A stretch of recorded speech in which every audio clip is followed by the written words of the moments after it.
وكل بدعة ضلالة وكل ضلالة في النار. اللهم صل على محمد وعلى آل محمد كما صليت على إبراهيم وعلى آل إبراهيم إنك حميد مجيد. اللهم بارك على محمد وعلى آل محمد كما باركت على إبراهيم وعلى آل إبراهيم إنك حميد مجيد.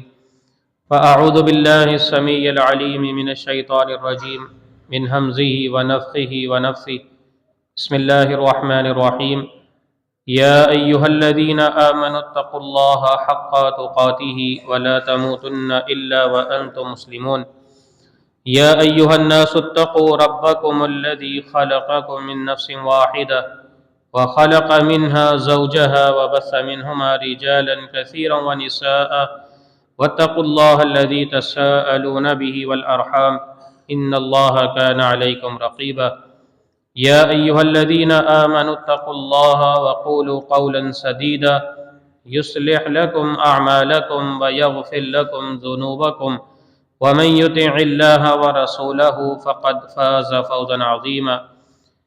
وَلَقَدْ بَعَثْنَا فِي كُلِّ أُمَّةٍ رَسُولًا أَنِ اعْبُدُوا اللَّهَ وَاجْتَنِبُوا الطَّاغُوتَ. رب اشرح لي صدري ويسر لي أمري واحلل عقدة من لساني يفقهوا قولي. رب زدني علما. اللهم لا سهل إلا ما جعلته سهلا وأنت تجعل الحزن إذا شئت سهلا. ہر قسم کی تعریفات اللہ رب العزت کے لیے. درود و سلام امام الانبیاء جناب محمد رسول اللہ صلی اللہ علیہ وسلم کے ذات گرامی پر. الحمدللہ مسجد توحید میں یہ تیسرا ماہانہ تبلیغی و اصلاحی پروگرام منعقد کیا گیا ہے. اللہ رب العزت اس پروگرام کو تا قیامت جاری رکھے اور اس کو مکمل کرنے والے، اس کا اہتمام کرنے والے، جو اس میں ساتھ دینے والے ہیں، اللہ تعالیٰ ان کی جان، مال، عزت اور آبرو میں برکت نازل فرمائے. توحید کے حوالے سے میں نے ایک موضوع منتخب کیا ہے کیونکہ 25 دسمبر یہ قریب ہے اور 25 دسمبر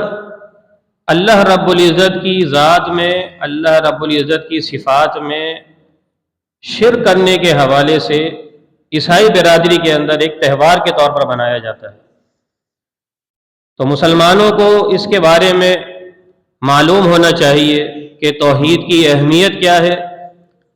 اور اس طرح کی تقاریب میں، محافل میں، ایسی مجلسوں میں شرکت کرنے سے ایمان کس انداز میں ضائع ہو جایا کرتا ہے. پہلے ہم توحید کی اہمیت کے بارے میں جانیں گے کہ توحید اصل میں کتنی زیادہ ضروری ہے، کتنی اہم ہے کسی بھی انسان کے کامیاب ہونے کے لیے، جنت میں جانے کے لیے. اللہ رب العزت نے آدم علیہ السلام کو اس دنیا میں بطور صدا کے بھیجا. غلطی نادانی ہو جانے کی وجہ سے آدم علیہ السلام پھر اپنی اولاد کے ساتھ اس دنیا میں زندگی گزارتے رہے، اللہ کی عبادت کرتے رہے. آدم علیہ السلام کے اس دنیا سے چلے جانے کے بعد آپ کی اولاد میں سے کچھ نیک انسان تھے، اللہ رب العزت کے قریب ترین ہستیاں تھیں. شیطان نے لوگوں کو گمراہ کرنے کے لیے اچانک اپنا وار نہ چلایا کہ ان کی عبادت کرنا شروع کر دو. ایسا اگر کہا جاتا تو لوگ انکار کر دیتے. یہ کیسے ممکن ہے کہ ایک اللہ کی عبادت کرتے کرتے کسی ہستی کی عبادت کرنے لگتے. اس نے ہیلا بہانہ تراشا. ان نیک لوگوں کے اس دنیا سے چلے جانے کے بعد، مرنے کے بعد، لوگوں کے ذہنوں میں ایک وسوسہ پیدا کیا کہ کیوں نہ ایسا ہو، یہ بڑے نیک لوگ گزرے ہیں، ان کی کچھ یادگار، کچھ عمارتیں، کچھ چبوترے بنا لیے جائیں تاکہ جب تم ان عمارتوں کو، ان چیزوں کو دیکھو گے، ان مجسموں کو دیکھو گے تو تمہارے دل میں بھی اللہ کی عبادت کا شوق پیدا ہوگا کہ جس طرح وہ لوگ اللہ کی عبادت کرتے تھے ہم بھی اللہ کی عبادت کریں. لوگوں کے لیے یہ بات سن کر اس پر عمل کرنا آسان تھا. ایک یادگار بنا دی گئی، ایک چوراہا، چوک بنا دیا گیا. کچھ عرصے کے بعد، کچھ صدی گزرنے کے بعد جب یہ لوگ چلے گئے، اگلی نسل آئی، تو شیطان نے نئے انداز میں آ کے سمجھایا کہ یہ جو چبوترے یہاں پر موجود ہیں، کیوں نہ ایسا ہو یہاں پر ان کے مجسمے بنا دیے جائیں، ان کی تماثیل مقرر کر دی جائیں، شکلیں بنا دی جائیں، اور ان کی شکلوں کو دیکھ کر تمہیں زیادہ اللہ یاد آئے گا۔ وہ تماثیل بنا دی گئیں۔ کچھ عرصے کے بعد جب یہ نسل بھی چلی گئی، شیطان نے ایک نئے انداز میں لوگوں کو گمراہ کیا، اور نئی نسل کو آ کے کہتا ہے کہ یہ جو تمہیں نظر آ رہے ہیں، یہ جو تماثیل اور مجسمے ہیں، یہی تمہارے معبود ہیں، تمہارے آباء و اجداد انہی کی عبادت کیا کرتے تھے، لہذا انہی کی ہی عبادت کرو۔ اور پھر اللہ رب العزت نے ان 5 بڑے بت جو اس دور کے اندر موجود تھے، نوح علیہ السلام کی قوم کے وہ بڑے بتوں کا تذکرہ سورہ نوح کے اندر ذکر فرمایا۔ نوح علیہ السلام 950 سال تک مسلسل تبلیغ کرتے رہے، لوگوں کو سمجھاتے رہے، لوگوں ایک اللہ کی عبادت کرو، یہ ہستیاں نہ نفع دے سکتی ہیں نہ نقصان پہنچا سکتی ہیں، اور اپنا شکوہ اس انداز میں اللہ کے سامنے کرتے ہیں، اے اللہ میں نے اپنی قوم کو دن کے وقت بھی پکارا، راتوں میں بھی بلاتا رہا، میں انہیں اعلانیہ بھی بلاتا رہا، انفرادی طور پر بھی انہیں پکارتا رہا، لیکن یہ لوگ میری دعوت سننے کے لیے بھی تیار نہیں ہیں۔ ان کی حالت یہ ہے، یہ اپنی کانوں میں اگلیاں گھسیٹ لیتے ہیں، اپنے سروں پر کپڑے ڈال لیا کرتے ہیں کہ میرا سامنا نہ ہو جائے، کہیں توحید کی بات ان کے کانوں کے اندر نہ پڑ جائے۔ 950 سال تک سمجھاتے رہے لیکن قوم نہ مانی، بڑے تھوڑے ہی لوگ تھے جو ایمان لائے، اور پھر اللہ کا وہ حکم، وہ فیصلہ آ گیا کہ اللہ تعالیٰ نے زمین کو حکم دیا، زمین سے پانی نکلتا ہے، آسمانوں سے پانی برستا ہے، اور پوری قوم کو اللہ تعالیٰ نے غرق آب کر دیا۔ ان غرق ہونے والوں کے اندر نوح علیہ السلام کا سگا بیٹا بھی موجود ہے۔ اللہ رب العزت کی نگاہ میں رشتوں کی کوئی اہمیت نہیں ہے، کون شخص کس کا رشتہ دار لگتا ہے، کون کتنا مالدار ہے، کون کتنا حسین و جمیل ہے، کون کس معاشرے کا معزز شہری ہے، یہ چیزیں اللہ کی نظر میں کوئی حیثیت نہیں رکھتی۔ اللہ رب العزت کی بارگاہ میں اگر قبول کیا جاتا ہے، دیکھا جاتا ہے، تو انسان کا عمل کہ وہ اللہ رب العزت کی عبادت کرنے والا، وہ ایک عام حبشہ کا رہنے والا مسلمان ہو، ایک غلام ہو، دور دراز علاقے سے سفر کر کے آنے والا ہو، اللہ رب العزت اس انسان کی قدر کرتا ہے اور اسے اپنی جنتوں کا وارث بنا دیتا ہے۔ تو نوح علیہ السلام اپنی قوم کو تبلیغ کرتے رہے، سمجھاتے رہے، لیکن قوم کے نہ ماننے کی وجہ سے پوری قوم پر اللہ کا عذاب آیا، اور پھر اس کا نقشہ اللہ تعالیٰ سورہ اعراف کے اندر بھی ذکر فرما رہے ہیں کہ ہم نے نوح علیہ السلام کو ان کی قوم کے درمیان بھیجا، قوم کو سمجھاتے رہے، نصیحت کرتے رہے، قوم نہ مانی، وہ قوم تباہ ہو گئی۔ اس کے بعد پھر دوسری قوم آئی جس کا تذکرہ اللہ نے فوراً ہی کر دیا اور فرمایا وہ قوم عاد تھی۔ ہود علیہ السلام بھی اپنی قوم کو سمجھاتے رہے کہ ایک اللہ کی عبادت کرو، اس کے علاوہ تمہارا کوئی معبود نہیں ہے، لیکن قوم بھی بڑی نافرمان تھی، ضدی تھی، ہٹ درمی پر اتر آئی، اور ان کا انجام بھی پچھلی قوم جیسا ہی ہوا۔ قوم عاد بھی تباہ ہو جاتی ہے۔ اس کے بعد قوم سمود کا تذکرہ اللہ نے فرمایا ہے۔ صالح علیہ السلام مسلسل سمجھا رہے ہیں کہ اللہ نے تمہاری طاقت میں اضافہ کیا ہے، تعداد تمہاری زیادہ ہے، تم اللہ کی عبادت کرنے والے بن جاؤ، ایک اللہ کو مانو۔ لیکن قوم پچھلی قوموں کی روش کو چھوڑنے کے لیے تیار نہ ہوئی، اللہ تعالیٰ نے اس قوم کو بھی صفحہ ہستی سے مٹا دیا۔ قوم شعیب کا تذکرہ ہے۔ غرض کے ہر قوم کے بارے میں اللہ کا یہی اصول رہا ہے کہ جس کسی نے اللہ کے ساتھ کسی کو شریک ٹھہرایا اللہ رب العزت کی ذات میں، اللہ کی صفات میں، اللہ تعالیٰ نے پھر اسے نشان عبرت بنا کر رکھ دیا۔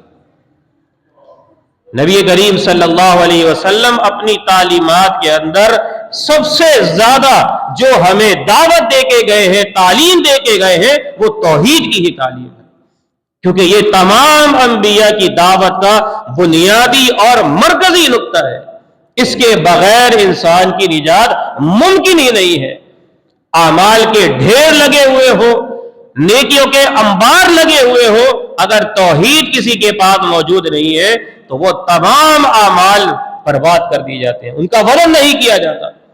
نبی کریم صلی اللہ علیہ وسلم کے سامنے ایسے کئی لوگوں کا تذکرہ کیا گیا جو دور جاہلیت میں بڑے سخی لوگ تھے، بڑے اللہ کی راہ میں خرچ کرنے والے، لوگوں کا خیال کرنے والے تھے، حاجیوں پر اپنا مال نچھاور کرنے والے تھے۔ اللہ کے نبی صلی اللہ علیہ وسلم کے سامنے جب ان کے بارے میں پوچھا گیا کہ اللہ ان کا کیا انجام کرے گا، یہ تو بڑے نیک لوگ تھے، اچھی عادات رکھنے والے تھے، آپ صلی اللہ علیہ وسلم نے فرمایا انہوں نے ساری زندگی کبھی اللہ کے لیے سجدہ نہیں کیا، یہ شرک کی حالت میں چلے گئے، لہذا ان کی جو نیکیاں ہیں وہ نیک نامی کی صورت میں دنیا میں ان کا نام اونچا ہو گیا، قیامت کے دن ان کے لیے کوئی اجر نہیں، کوئی اجر و ثواب موجود نہیں ہے۔ تو توحید یہ بنیادی چیز ہے انسان کے جنت میں جانے کے لیے اور انسان کے جہنم سے نجات کے لیے۔ نبی کریم صلی اللہ علیہ وسلم معاذ بن جبل رضی اللہ تعالیٰ عنہ کے ساتھ سفر کر رہے ہیں۔ دوران سفر آپ صلی اللہ علیہ وسلم نے تعلیم کا ایک موقع اپنے سامنے دیکھتے ہوئے ایک فرصت دیکھی تو معاذ بن جبل سے کہتے ہیں کہ اے معاذ، جانتے ہو کہ اللہ رب العزت کا حق بندوں کے اوپر کیا ہے؟ ما حق اللہ علی عبادی، بندوں پر اللہ کا کیا حق ہے؟ معاذ بن جبل رضی اللہ تعالیٰ عنہ کہتے ہیں کہ اللہ و رسولہ عالم، اللہ اور اس کا رسول بہتر جانتے ہیں۔ نبی علیہ السلام نے ارشاد فرمایا کہ حق اللہ علی عبادہ ان یعبدوہ ولا یشرکوا بہ شیئا، کہ اے معاذ، اللہ کا حق بندوں پر یہ ہے کہ وہ صرف اسی کی عبادت کریں، اس کے ساتھ کسی کو بھی شریک نہ ٹھہرائیں، یہ اللہ رب العزت کا حق ہے بندوں کے اوپر۔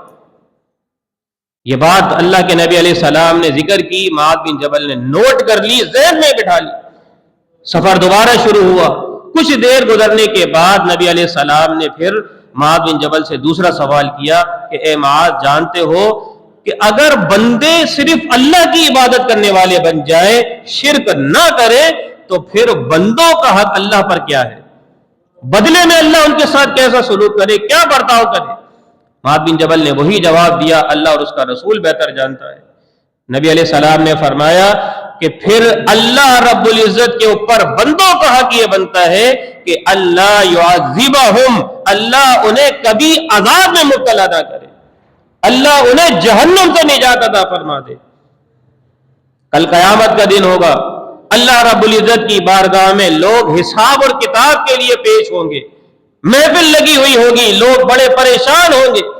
اللہ کے نبی صلی اللہ علیہ وسلم نے ایک ایسے انسان کا تذکرہ فرمایا کہ جس کے پاس گناہوں کی فہرست نہیں بلکہ فہرستیں موجود ہوں گی، رجسٹر بھرے پڑے ہوں گے، اتنے گناہ، اتنی نافرمانیاں، اتنی بغاوتیں اس کے نامہ اعمال کے اندر درج ہوں گی کہ لکھتے لکھتے فرشتے 99 رجسٹر قائم کر دیں گے اس کی برائیوں کے۔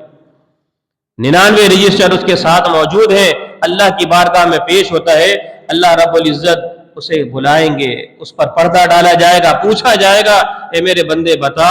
تو نے جو دنیا میں یہ جو گناہ کیے ہیں، یہ جو 99 رجسٹر ہیں، کہیں تجھ پر کوئی زیادتی تو نہیں کی گئی، کہیں نا انصافی سے تو کوئی ظلم نہیں لکھا گیا،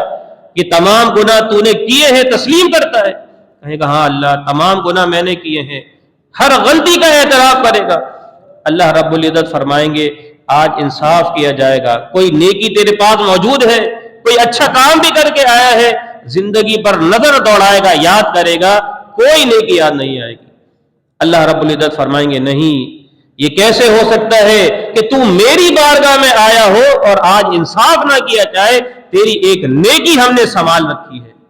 اور وہ دنیا میں تو نے ایک نیکی کی تھی، ایک بطاقہ، ایک کارڈ، ایک چھوٹی سی ایک پرچی نما چیز لائی جائے گی، بندہ دیکھ کر ڈر جائے گا اور کہے گا، سوچے گا اب تو مجھے مزید ذلیل و رسوا کیا جا رہا ہے۔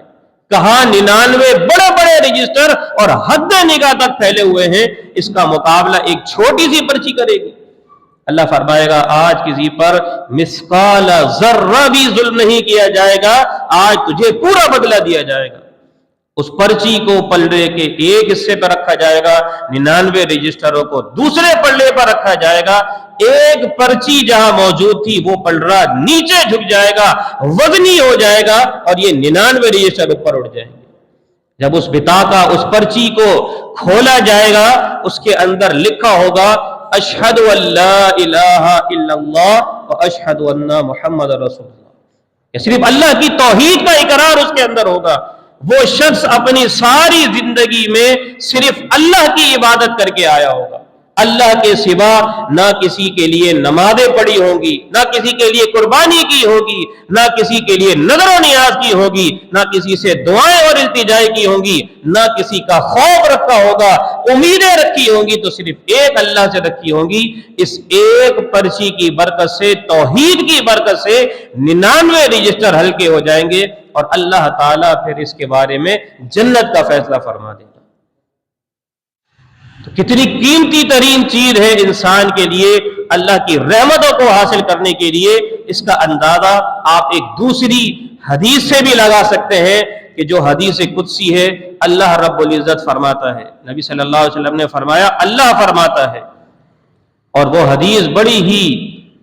عجیب حدیث ہے، انسان کے دل میں اللہ کی رحمت امید کو بھرنے کے لیے بڑی کافی اور وافی ہے۔ نبی صلی اللہ علیہ وسلم نے فرمایا، قیامت کے دن اللہ رب العزت بندے سے فرمائے گا، بلکہ اللہ بندے سے فرماتا ہے، کہتا ہے، اے میرے بندے، اگر تو گناہ کرتے کرتے اتنے گناہ کر لے جتنا زمین اور آسمان کے درمیان یہ خلا موجود ہے، اس میں ہر قسم کے گناہ موجود ہو، لیکن شرک موجود نہ ہو، مجھے مانتا ہوا آئے، توحید کو اپناتا ہوا آئے، اور پھر بھی مجھ سے مغفرت طلب کرے، تو میں تیرے گناہوں کو معاف کر دوں گا، ولا ابالی، مجھے ذرہ برابر بھی پرواہ نہیں۔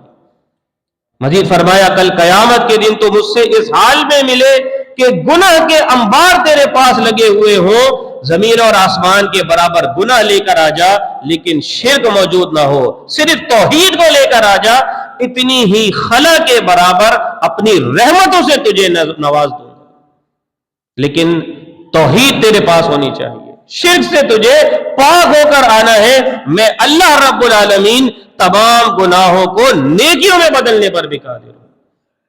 تو یہ توحید انسان کے جنت میں جانے کا ایک واحد ذریعہ ہے، اس کے بغیر بڑی سے بڑی نیکی بھی اللہ کی بارگاہ میں رد کر دی جاتی ہے۔ نبی کریم صلی اللہ علیہ وسلم نے، آج ہم شرک کو بڑا معمولی سمجھتے ہیں کہ کیا ہوا اگر کسی سے ہم نے امید لگا لی، کوئی چھوٹا موٹا کام اگر ایسا کر بھی لیا، اس میں کیا مضائقہ ہے؟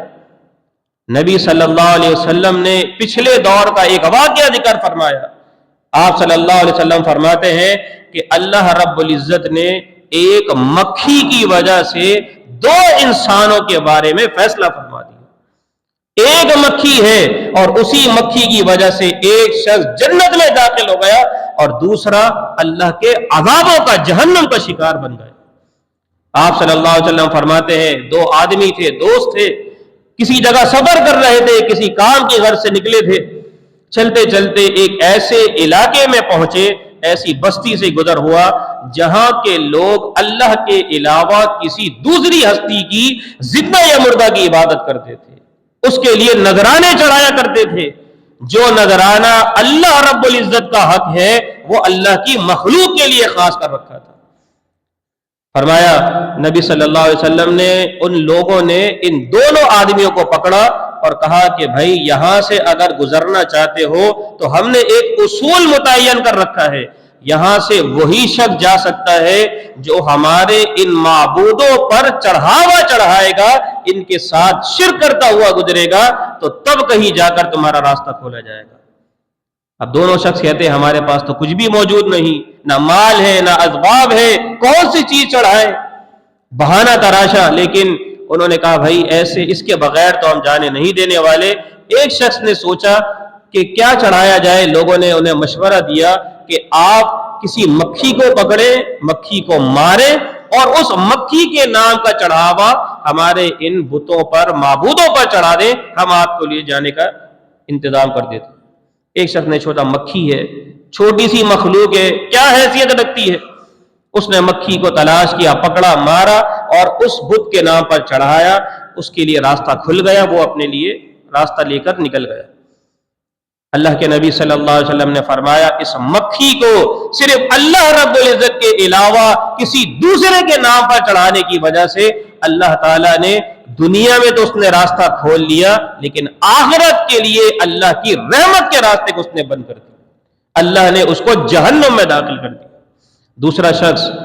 کھڑا ہو گیا، توحید میں بڑا پکا تھا، کہتا ہے نہیں یہ ممکن نہیں، جان تو جا سکتی ہے لیکن اللہ کی توحید میں خلل نہیں آ سکتا۔ لوگوں نے اس کو پکڑا، مارنا شروع کیا، اتنا مارا کہ اس انسان کی روح نکل جاتی ہے، شہید ہو جاتا ہے۔ نبی صلی اللہ علیہ وسلم فرماتے ہیں اس مکھی کو نہ چڑھانے کی وجہ سے اس نے اپنی جان قربان کر دی، اللہ تعالیٰ نے اسے اپنی جنتوں کا مہمان بنا دیا۔ تو اللہ رب العزت کی توحید کی بڑی ہی اہمیت ہے، بڑی ہی قدر ہے، اس کے بغیر نجات ممکن ہی نہیں ہے۔ ابھی 25 دسمبر کا یہ دن آنے والا ہے، کرسمس کا ایک تہوار ہے عیسائیوں کا، آپ جانتے ہیں کہ وہ عید منایا کرتے ہیں، اور ان کا ایک نظریہ ہے، ان کا ایک خیال ہے کہ اس دن نعوذ باللہ ثم نعوذ باللہ الفاظ ادا کرتے ہوئے بھی انسان کا ذہن، اس کی زبان اجازت نہیں دیتی کہ وہ کس قسم کے الفاظوں سے اس دن کو سیلیبریٹ کرتے ہیں، وش کرتے ہیں، لوگوں کو مبارکباد دیتے ہیں، ہیپی کرسمس، میری کرسمس۔ نعوذ باللہ اللہ تعالیٰ نے بیٹے کو جنا، اس قسم کے الفاظ ایک دوسرے کو، عیسیٰ علیہ السلام کی ولادت کو وہ گویا اللہ تعالیٰ کے بیٹے کی ولادت کے دن کے طور پر مناتے ہیں۔ اللہ رب العزت قرآن مجید میں ان کے اس شرمناک قول اور فعل کے بارے میں فرما رہا ہے کہ یہ اتنا بڑا عظیم ترین قول ہے، اتنی بڑی بات انہوں نے اپنے منہ سے نکالی ہے کہ یہ گویا اللہ تعالیٰ کو براہ راست ایک گندی گالی دینے کے برابر ہے، اور صرف گالی دینے کے برابر ہی نہیں ہے بلکہ اس لفظ کے کہنے سے، ان الفاظ کی ادائیگی کی وجہ سے اللہ اتنے جلال اور غصے میں آ جاتا ہے کہ قریب ہے آسمان پھٹ پڑے، زمین ریزہ ریزہ ہو جائے، زمین پھٹ پڑے، پہاڑ ریزہ ریزہ ہو جائے، آسمان ان کے اوپر گر پڑے کہ یہ اللہ رب العزت کے لیے کسی بندے کو اس کے شریک ٹھہرا رہے ہیں۔ نہ اللہ تعالیٰ کا کوئی بیٹا ہے، نہ اس کی کوئی بیوی موجود ہے۔ سورہ اخلاص کے اندر اللہ تعالیٰ اپنا تعارف پیش فرما رہا ہے، قل هو اللہ احد، کہو اللہ تعالیٰ ایک ہے، احد جس کے علاوہ کوئی موجود نہیں، اللہ الصمد وہ بے نیاز ہے، اسے کسی کی بھی پرواہ نہیں ہے، لم یلد ولم یولد، نہ کوئی چیز اس سے جدا ہوئی ہے اور نہ وہ کسی چیز سے علیحدہ ہوا ہے، وَلَمْ يَكُنْ لَهُ كُفُوًا أَحَدٌ، اس کا کوئی ہمسر ہے ہی نہیں، کوئی ہم پلہ موجود ہی نہیں ہے۔ تو یہ کیسے ممکن ہے کہ اللہ کے لیے یہ تصور رکھا جائے کہ نعوذ باللہ اللہ نے بیٹے کو مقرر کر رکھا ہے، اللہ کی بیوی موجود ہے، اور فرشتوں کے بارے میں مشرکین مکہ یہ عقیدہ رکھتے تھے کہ فرشتے اللہ کی بیٹیاں ہیں، تو انہیں بھی مشرک اسی لیے قرار دیا گیا۔ اور آج اگر ہم اسی طرح کی محفلوں میں، مجلسوں میں، اپنے محلوں میں رہنے والے عیسائی برادری کے لوگوں کو مبارکبادیں پیش کریں، انہیں ہیپی کرسمس، میری کرسمس یہ الفاظ کم علمی کی وجہ سے کہتے چلے جائیں، تو اس جرم کے اندر ہم برابر کے شریک ہو جائیں گے جس کے اندر وہ لوگ شریک ہیں۔ یہ بالکل اس انداز میں ہی ہے جس طریقے سے کوئی شخص صلیب کو سجدہ کر رہا ہے، یہ گویا اس کا ساتھ دینے کے مترادف ہے۔ عبداللہ بن عمر رضی اللہ تعالیٰ عنہ فرماتے ہیں کہ جو شخص کسی ایسے شہر کے اندر رہائش اختیار رکھتا ہے جہاں غیر مسلم ہے، مسلمانوں کے علاوہ کوئی لوگ رہتے ہیں، اگر کوئی شخص وہاں پر رہائش اختیار رکھتا ہے اور پھر وہاں صرف رہتا ہی نہیں ہے بلکہ ان لوگوں کی طرح طرز زندگی کو بھی اختیار کر لیتا ہے، لباس ان جیسا پہنتا ہے، کھانے ان جیسے کھاتا ہے، رہن سہن تمام طریقے ان لوگوں کے جیسے اختیار کرتا ہے، یہ بات ہو رہی ہے اس علاقے میں، اس ملک میں رہنے کی جہاں پر غیر مسلم ہے، یہ مسلم ملک کی بات نہیں ہے۔ اور پھر وہ شخص ان کے طرز زندگی کو اختیار کرنے کے ساتھ ان کی عیدوں میں بھی شامل ہوتا ہے، ان کی محافل میں شرکت کرتا ہے، انہیں مبارکباد دیتا ہے، تو ایسے شخص کا انجام کل قیامت کے دن اللہ رب العزت انہی لوگوں کے ساتھ فرمائے گا۔ جہاں یہ لوگ داخل ہوں گے وہی یہ شخص بھی داخل کیا جائے گا، کیونکہ نبی صلی اللہ علیہ وسلم نے فرمایا تھا من تشبہ بقوم فہو منہم، جو جس قوم کی مشابہت اختیار کرتا ہے اس کا انجام پھر انہی لوگوں کے ساتھ کیا جاتا ہے۔ یہ تو بات تھی اس غیر مسلم علاقے کی، ملک کی، کہ جہاں پر کوئی مسلمان جا کر بستا ہے، لیکن بدقسمتی سے ملک پاکستان جو کہ اسلام کی بنیاد پر قائم ہے، اسلامی جمہوریہ پاکستان ہے، اللہ کی عبادت ہم اپنی مرضی سے کر سکتے ہیں، لیکن یہاں رہتے ہوئے بھی ہم اتنے زیادہ امن پسندی کے اندر، لوگوں کے اندر اپنے اخلاق کا چرچا کرتے ہوئے اتنے آگے بڑھتے چلے جا رہے ہیں کہ ان لوگوں کو عیدوں کی مبارکباد دی جا رہی ہے کہ اللہ تعالیٰ نے نعوذ باللہ بیٹا جنا ہے، بڑی مبارک ہو آپ کو۔ کوئی تصور کر سکتا ہے؟ بغیر سوچے سمجھے یہ جملے کہے جا رہے ہیں، کیک بنا کر انہیں پیش کیے جا رہے ہیں، اور بڑے بڑے مفتیان کرام بھی جا کر کیک کاٹ رہے ہیں، ان محفلوں میں شریک ہوتے ہیں، اور پھر رواداری کا درس دیا جاتا ہے۔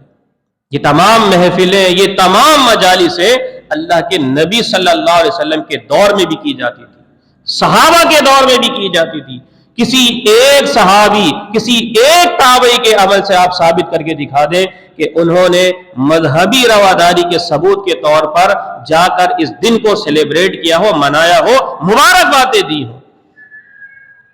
یہ شیطان کا ایک وسوسہ ہے، ہمیں گمراہ کرنے کے لیے، ہمیں شرک کے اندر مبتلا کرنے کے لیے، ان لوگوں کا ساتھ دینے کے لیے اس طرح کی محفلوں کے اندر ہمیں شریک کیا جاتا ہے۔ آپ نے کبھی نہیں دیکھا ہوگا کہ عید الاضحیٰ کی نماز ہو، عید الفطر کا موقع ہو، رمضان المبارک کی تراویح ہو، کوئی عیسائی، کوئی یہودی، کوئی غیر مسلم آ کے آپ کی عبادتوں کے اندر شریک ہوا ہو، لیکن ہم پتہ نہیں کیوں دیوانے ہوتے چلے جاتے ہیں ان لوگوں کے پاس اپنے ایمان کا سودا کرنے کے لیے۔ تو میرے بھائی، یہ توحید یہ بڑا قیمتی ترین نسخہ ہے، جنت اس کے بغیر ممکن نہیں ہے، اس کے بغیر کوئی شخص بھی جنت کے اندر داخل نہیں ہو سکے گا۔ اللہ کے نبی صلی اللہ علیہ وسلم بھی اگر شفاعت کریں گے، ان لوگوں کے لیے شفاعت کریں گے جو توحید کو اپنانے والے ہیں، جو شرک سے بیداری رکھنے والے ہیں۔ اللہ تعالیٰ نبی صلی اللہ علیہ وسلم سے قیامت کے دن فرمائے گا، جب لوگوں کو جنت میں بھیج دیا جائے گا، کچھ لوگوں کو جہنم میں بھیج دیا جائے گا، آخر میں اللہ کے نبی علیہ السلام سے کہا جائے گا کہ آپ جہنم میں دیکھیے، جس شخص کے دل کے اندر رائی کے دانے کے برابر بھی توحید موجود ہے، ایمان موجود ہے، اسے نکال لیجئے، اسے اللہ کی رحمت سے جنت کے اندر داخل کر دیا جائے گا۔ وہاں بھی یہی الفاظ ہیں، ایمان موجود ہوگا، توحید موجود ہوگی، تبھی شفاعت کام آئے گی۔ یہ سمجھے کہ کچھ بھی کرتے رہیں، ہم فلاں کے بیت ہیں، ہم فلاں کو ماننے والے ہیں، ہمیں بخشوا دیا جائے گا، یہ خام خیالی ہے، اس کے اوپر نجات نہیں ہوا کرتی۔ نبیوں کے بیٹے آپ سن چکے ہیں، نوح علیہ السلام کا بیٹا غرق ہو گیا، اس سے بڑھ کے اور کون سا رشتہ ہوگا کہ جس کی قدر اللہ تعالیٰ کرے؟ اللہ کی بارگاہ میں قدر ہے تو صرف ایمان کی ہے، توحید کی ہے۔ آخری بات ذکر کروں، نبی کریم صلی اللہ علیہ وسلم نے اپنے صحابی کو وصیت کرتے ہوئے، بڑے پیار سے سمجھاتے ہوئے، قیمتی ترین الفاظ کہتے ہوئے کہا تھا کہ اے میرے صحابی، اللہ کے ساتھ کسی کو شریک مت ٹھہرانا، وَإِن قُطِعْتَ، چاہے تیرے ٹکڑے ٹکڑے کر دیے جائیں، تجھے ٹکڑوں کے اندر تقسیم کر دیا جائے، پھر بھی تو نے شرک نہیں کرنا، او حرقتا، یا تجھے زندہ جلا دیا جائے، اس تکلیف کو تو برداشت کر لینا، لیکن اللہ کے ساتھ اگر کسی کو شریک ٹھہرانے کی باری آ جائے، کہا جائے کہ اللہ کے علاوہ کسی کو سجدہ کرو، کسی کے لیے نمازیں پڑھو، کسی کے لیے دعائیں کرو، کسی کے لیے نظر و نیاز کرو، امیدیں اور خوف رکھو، اس کام سے تو انکار کر دینا، اپنی جان کو قربان کرنا یہ تو پسند کر لے۔ تو بڑی ہی شدید ترین حدیث ہے یہ، ہمارے سمجھنے کے لیے ہے کہ توحید اس حدیث کے اندر نبی صلی اللہ علیہ وسلم نے جمع کر دیا ہے، نجات کے لیے ہمیں ایک وظیفہ بتا دیا ہے۔ تو لہذا کوشش کیجئے توحید کو اپنائیں، توحید کو سیکھیے، شرک کے بارے میں آگاہی حاصل کیجئے، کیونکہ نبی علیہ السلام فرما رہے ہیں کہ یہ شرک آپ کے اندر سرایت کر جاتا ہے، آپ کو پتہ بھی نہیں چلتا۔ اندھیری رات میں جس طرح کیڑا رینگتا ہے نظر نہیں آتا، یہ شرک کی باتیں اس انداز میں انسان کے اندر سرایت کر جاتی ہیں۔ یہ محافل، یہ مجلسیں، اس طرح کے دروس اسی لیے رکھے جاتے ہیں کہ یہاں قرآن اور حدیث کی تعلیم دی جاتی ہے، توحید اور سنت کی باتیں ہوتی ہیں، ایمان تازہ رہتا ہے اور انسان توحید پر کاربند رہتا ہے، شرک اور بدعات سے اسے نفرت رہتی ہے۔ اللہ کی رحمتوں کو سمیٹنے کے یہ بہت بڑے ذرائع ہوا کرتے ہیں۔ یہ اس پرفتن دور کے اندر اللہ تعالیٰ کی بہت بڑی نعمت ہے کہ جو ہمیں اللہ تعالیٰ نے میسر کر رکھی ہے۔ تو لہذا توحید کو اپنائیے، توحید کو سمجھیے، اسی کو اپنا اوڑھنا بچھونا بنائیے، اپنے گھر والوں کو اس کی تعلیم دیجیے۔ اللہ رب العزت میرا اور آپ کا خاتمہ توحید پر فرمائے، کیونکہ آپ علیہ السلام نے فرمایا تھا کہ جس کا آخری کلام، آخری بات لا الہ الا اللہ ہو گئی، اللہ تعالیٰ اسے جنت میں داخل فرمائے گا۔ اللہ تعالیٰ ہمیں انہی خوش نصیب لوگوں میں شامل فرمائے۔ وآخر دعوانا ان الحمد للہ رب العالمین۔